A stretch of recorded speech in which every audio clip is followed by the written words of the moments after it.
ಎಲ್ರಿಗೂ ನಮಸ್ಕಾರ. ಇನ್ಫೋಸ್ಟ್ರೀಮ್ blogs YouTube ಚಾನಲ್ಗೆ ಎಲ್ರಿಗೂ ಸ್ವಾಗತ.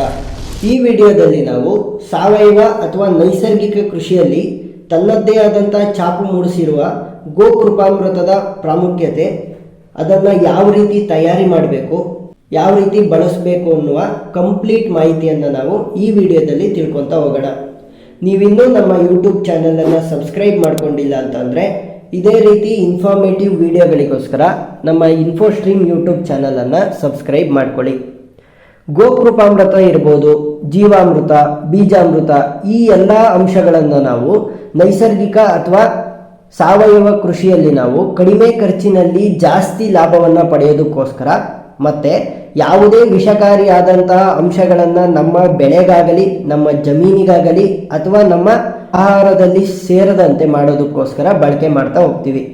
ಈ ಗೋಕೃಪಾಮೃತ ಇರ್ಬೋದು, ಜೀವಾಮೃತ, ಬೀಜಾಮೃತ ಇವೆಲ್ಲವನ್ನೂ ಕೂಡ ನಾವು ಕಡಿಮೆ ಖರ್ಚಿನಲ್ಲಿ ಬೆಲ್ಲ, ಸಗಣಿ, ಗಂಜಲ, ಮಜ್ಜಿಗೆ ಈ ರೀತಿಯಾದಂತಹ ಹತ್ತಿರದಲ್ಲೇ ಸಿಗುವಂತಹ ವಿಷಕಾರಿ ಅಲ್ಲದೇ ಇರುವಂತಹ ಅಂಶಗಳಿಂದ ನಾವು ತಯಾರಿ ಮಾಡ್ಕೋಬೋದು.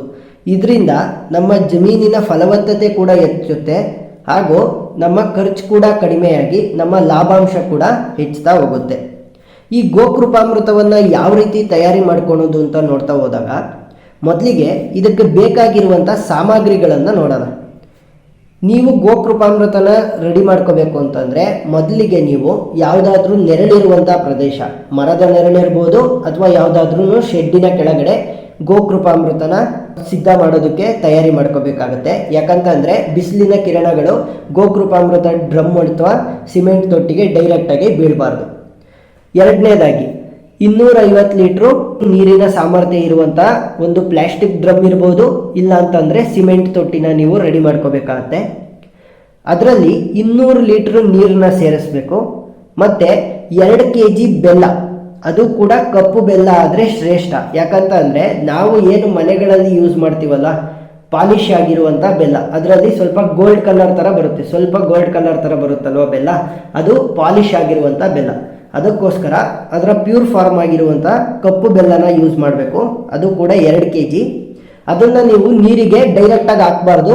ಅದನ್ನು ನೀವು ಮೊದಲಿಗೆ ಒಂದು 2 ಲೀಟ್ರ್ ನೀರಲ್ಲಿ ಸಪ್ರೇಟಾಗಿ ಕರಗಿಸಿ, ಆ ಕರಗಿಸಿರುವಂತಹ ಬೆಲ್ಲವನ್ನು ಸೋಸಾದ್ಮೇಲೆ 200 ಲೀಟ್ರ್ ನೀರೊಳಗಡೆ ಹಾಕಬೇಕು.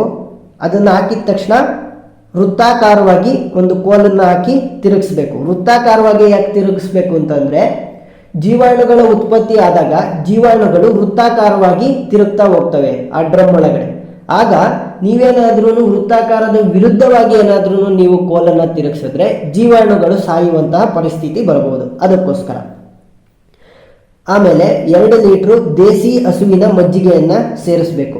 ದೇಸಿ ಹಸುವಿನ ಮಜ್ಜಿಗೆ ಇಲ್ಲ ಅಂತಂದರೆ ಎಮ್ಮೆಯ ಹಾಲಿನ ಮಜ್ಜಿಗೆಯನ್ನು ಕೂಡ ನೀವು ಸೇರಿಸ್ಬೋದು. 2 ಲೀಟ್ರು ಸೇರಿಸ್ಬೇಕಾಗತ್ತೆ ಮಜ್ಜಿಗೆನ. ಮತ್ತು ವೃತ್ತಾಕಾರವಾಗಿ ತಿರುಗಿಸ್ಬೇಕು. ಆಮೇಲೆ ಕಲ್ಚರನ್ನು ಹಾಕಬೇಕು, ಗೋಕೃಪಾಮೃತದ ಕಲ್ಚರನ್ನು ಹಾಕಬೇಕು. ಇದನ್ನು ಯಾವ ರೀತಿ ಸಿದ್ಧಪಡಿಸ್ಕೊಳೋದು ಅಂತ ಕೂಡ ನೋಡ್ತಾ ಹೋಗೋಣ.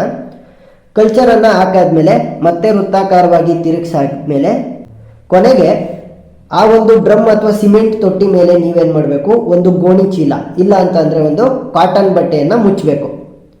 ಕಾಟನ್ ಬಟ್ಟೆ ಅಥವಾ ಗೋಣಿ ಚೀಲನೇ ಯಾಕೆ ಮುಚ್ಚಬೇಕು ಅಂತಂದರೆ, ಅದರಲ್ಲಿ ರಂಧ್ರಗಳಿರ್ತವೆ, ಅಂದರೆ ಹೋಲ್ಸ್ ಇರೋದ್ರಿಂದ ಗಾಳಿ ಆಡುತ್ತೆ. ಒಳಗಡೆ ಇರುವಂಥ ಜೀವಾಣುಗಳು ಬದುಕಬೇಕು ಅಂತಂದರೆ ಗಾಳಿ ಆಡಬೇಕಲ್ವಾ, ಅದಕ್ಕೋಸ್ಕರ ನೀವೇನು ಮಾಡಬೇಕು, ಗೋಣಿ ಚೀಲ ಇಲ್ಲ ಅಂತಂದರೆ ಒಂದು ಕಾಟನ್ ಬಟ್ಟೆಯನ್ನು ಅದ್ರ ಮೇಲೆ ಮುಚ್ಚಬೇಕು. ಆಮೇಲೆ ಇದನ್ನು ಯಾವ ರೀತಿ ಮೇಂಟೈನ್ ಮಾಡಬೇಕು ಅಂತ ನೋಡ್ತಾ ಹೋದರೆ, ಬೆಳಿಗ್ಗೆ ಒಂದ್ಸಲಿ, ಸಂಜೆ ಒಂದ್ಸಲಿ, ದಿನಕ್ಕೆ 2 ಟೈಮು 7 ದಿನದವರೆಗೂ ಕೂಡ ವೃತ್ತಾಕಾರವಾಗಿ ಒಂದು 2-3 ಸಲಿ ತಿರುಗಿಸ್ಬೇಕು. ಬೆಳಿಗ್ಗೆ ಒಂದ್ಸಲಿ, ಸಂಜೆ ಒಂದ್ಸಲಿ ವೃತ್ತಾಕಾರವಾಗಿ 7 ದಿನದವರೆಗೂ ತಿರುಗಿಸ್ಬೇಕಾಗತ್ತೆ. ಈ ಒಂದು ಗೋಕೃಪಾಮೃತವನ್ನು ನೀವು 60 ದಿನದವರೆಗೂ ಇಡ್ಬೋದು. ಆದರೆ ಅಷ್ಟು ದಿನ ಇಡುವಂಥ ಅವಶ್ಯಕತೆ ಏನಿಲ್ಲ. ಒಂದು 20 ದಿನದೊಳಗಡೆ ಇದನ್ನು ಖಾಲಿ ಮಾಡಿಕೊಂಡು ಮತ್ತೆ ನೆಕ್ಸ್ಟ್ ಬ್ಯಾಚನ್ನು ರೆಡಿ ಮಾಡ್ಕೊಳ್ಳಿ. ಅಂದರೆ ಹೊಸದಾಗಿ ಗೋಕೃಪಾಮೃತವನ್ನು ರೆಡಿ ಮಾಡ್ಕೋಬೇಕು. ಆಮೇಲೆ 7 ದಿನ ಆದ ನಂತರ, ಫಸ್ಟ್ 7 ದಿನ ದಿನಕ್ಕೆ 2 ಬಾರಿ ತಿರುಗಿಸ್ಬೇಕಾಗತ್ತೆ. ಆಮೇಲೆ ನೀವು ಒಂದು 20 ದಿನ ಇಟ್ಕೊತೀನಿ, 25 ದಿನ ಇಟ್ಕೊತೀನಿ ಅಂತಂದರೆ ಆಮೇಲೆ ನೀವು 7 ದಿನ ಆದ ನಂತರ ಒಂದು ಟೈಮ್, ದಿನಕ್ಕೆ 1 ಟೈಮ್ ತಿರುಗಿಸಿದ್ರೆ ಸಾಕು, ಅದು ಕೂಡ ವೃತ್ತಾಕಾರವಾಗಿ. ಹೊಸದಾಗಿ ಯಾವ ರೀತಿ ಮಾಡ್ಕೊಳೋದು ಅಂತಂದರೆ 200 ಲೀಟ್ರ್ ನೀವು ಈಗ ತಯಾರಿ ಮಾಡ್ಕೊಂಡಿದ್ದೀರಲ್ವ 1 ಎಕರೆಗೆ, ಆಗ ಏನು ಮಾಡಬೇಕಾಗತ್ತೆ, ಆ ಒಂದು 200 ಲೀಟ್ರಲ್ಲಿ ಕೊನೆಯಲ್ಲಿ ಒಂದು 2 ಲೀಟ್ರ್ 3 ಲೀಟ್ರ್ ಉಳಿಯೋದಂತೆ ಮಾಡಿಕೊಂಡು ಆ ಒಂದು 2 ಲೀಟ್ರ್ 3 ಲೀಟ್ರನ್ನ ನೆಕ್ಸ್ಟ್ ಬ್ಯಾಚ್ ಮಾಡೋದಕ್ಕೋಸ್ಕರ ಕಲ್ಚರ್ ಆಗಿ ಇಟ್ಕೋಬೇಕು. ಈಗ ಒಂದ್ಸಲಿ ರೆಡಿ ಮಾಡಾದ್ಮೇಲೆ ನೆಕ್ಸ್ಟ್ ಟೈಮ್ ಮಾಡೋದಕ್ಕೋಸ್ಕರ 2 ಲೀಟ್ರ್ 3 ಲೀಟ್ರ್ ಕಲ್ಚರನ್ನು ತೆಗೆದಿಟ್ಕೊತೀರಾ, ಸರಿ. ಆದರೆ ಮೊದಲನೇ ಸಲ ಏನು ಮಾಡಬೇಕು, ಯಾಕಂದರೆ ಮೊದಲನೇ ಸಲ ನಿಮ್ಮ ಹತ್ರ ಕಲ್ಚರ್ ಇಲ್ಲ ರೆಡಿ ಮಾಡೋದಕ್ಕೆ. ಆಗ ಏನು ಮಾಡಬೇಕು ಅಂತಂದರೆ, ನಿಮ್ಮ ಸುತ್ತಮುತ್ತ ಯಾರಾದ್ರೂ ಗೋಕೃಪಾಮೃತನ ರೆಡಿ ಮಾಡಿದರೆ ಅವ್ರ ಹತ್ರ ಹೋಗಿ ಒಂದು 2 ಲೀಟ್ರ್ ಕಲ್ಚರನ್ನು ತೊಗೊಂಡು ಬರ್ರಿ. ಆ 2 ಲೀಟ್ರ್ ಕಲ್ಚರ್ನ ನೀವು ಒಂದು ಬಾಟ್ಲಲ್ಲಿ ತರಬೇಕಾದ್ರೆ ಅದರ ಡಿಬ್ಬಿಯನ್ನು ಡೈರೆಕ್ಟಾಗಿ ಮುಚ್ಚಿಬಿಡ್ತೀರಾ. ಆವಾಗ ಏನಾಗುತ್ತೆ, ಅದರ ಒಳಗಡೆ ಇರುವಂಥ ಜೀವಾಣುಗಳು ಸಾಯುವಂಥ ಪರಿಸ್ಥಿತಿ ಬರುತ್ತೆ, ಯಾಕಂದರೆ ಗಾಳಿ ಆಡ್ತಿಲ್ವಲ್ಲ.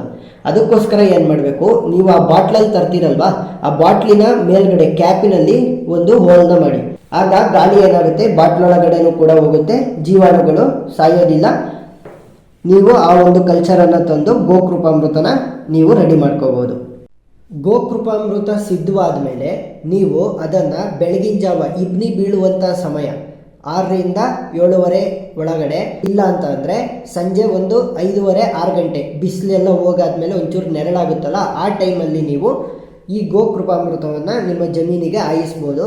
ಹಾಗೇನು ಹಾಯಿಸ್ಬೋದು, ಇಲ್ಲ ಅಂತ ಅಂದರೆ ನೀವು ಡ್ರಿಪ್ ಅಥವಾ ಸ್ಪ್ರಿಂಕ್ಲರ್ ಹನಿ ನೀರಾವರಿ ಅಥವಾ ತುಂತುರು ನೀರಾವರಿಯಿಂದನೂ ಕೂಡ ಈಸಿಯಾಗಿ ನಿಮ್ಮ ಜಮೀನಿಗೆ ಅಥವಾ ಬೆಳೆಗಳಿಗೆ ಹಾಯಿಸ್ಬೋದು. ಯಾಕಂತಂದರೆ ಇದರಲ್ಲಿ ಯಾವುದೇ ಪೈಪ್ ಕಟ್ಟುವಂಥ ವಸ್ತು ಯಾವುದೂ ಇಲ್ಲ. ಇದರಲ್ಲಿ ಬೆಲ್ಲನೂ ಕೂಡ ನೀವು ಕರಗಿಸಿ ಸೋಸೆ ಆದಮೇಲೆ ಈ ಒಂದು ಕಲ್ಚರ್ಗೆ ಹಾಕೋದ್ರಿಂದ ಯಾವುದೇ ಪೈಪು ಬ್ಲಾಕ್ ಆಗುವಂಥ ಸಂದರ್ಭ ಬರೋದಿಲ್ಲ. ಹಾಗಾಗಿ ಈಸಿಯಾಗಿ ನೀವು ತುಂತುರು ಅಥವಾ ಹನಿ ನೀರಾವರಿಯಲ್ಲಿ ನೀವು ಕೊಡ್ಬೋದು.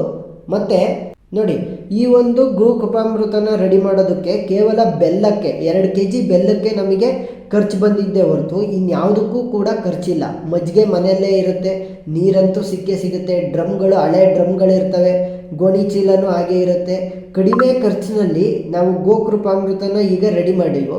ಮತ್ತು ಇದನ್ನು ಕಡಿಮೆ ಖರ್ಚಿಂದನೇ ನಮ್ಮ ಜಮೀನಿಗೆ ಹಾಯಿಸಿದಾಗ ಲಾಭಾಂಶನ ಹೆಚ್ಚು ಪಡ್ಕೋಬೋದು, ಮತ್ತು ನಮ್ಮ ಜಮೀನಿನ ಫಲವತ್ತತೆ ಕೂಡ ಹೆಚ್ಚಾಗ್ತಾ ಹೋಗುತ್ತೆ.